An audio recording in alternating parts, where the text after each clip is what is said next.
Hi, welcome. This is Behind the Scenes, March 26, 2026. A real-time reflection from the writing process of my memoir.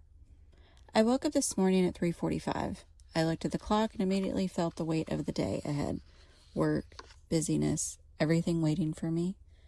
I tried to go back to sleep, tossed and turned, looked at the clock again, 4:25. At that point, I knew there was no point trying to force another hour.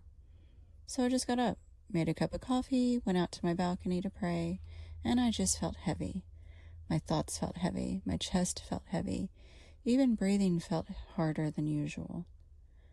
Yesterday was my only day off, and I didn't write. I didn't do anything productive. I watched TV all day. I was moody. I snapped at my daughter after school and had to apologize for my behavior. It was unnecessary. There was doubt sitting in me today. That quiet, lingering question of whether I'm moving forward the right way. It felt like I was at a crossroads, and both paths looked blocked. So I did something I haven't done in a while. I wrote a letter. I wrote a letter to God. Not just a casual journal entry, a letter, a written letter in another journal. One that was actually gifted from one whom is very dear to me, my love. I haven't written in this journal since I began documenting this process behind the scenes. And funny thing, I noticed I had started writing everything backwards in this journal from the back of it, just as I did with this letter today. Once I finished writing it, I stopped and realized I had written backwards before. A few years ago, during the 8-month isolation season, I wrote entire entries backwards in my journals. Not all of them, just some.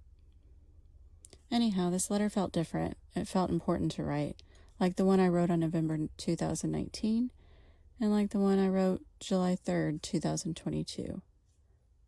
And this one was dated today, March 26th, 2026.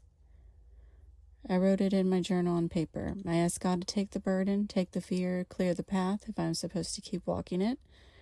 I asked him to steady my mind and redirect if I'm drifting.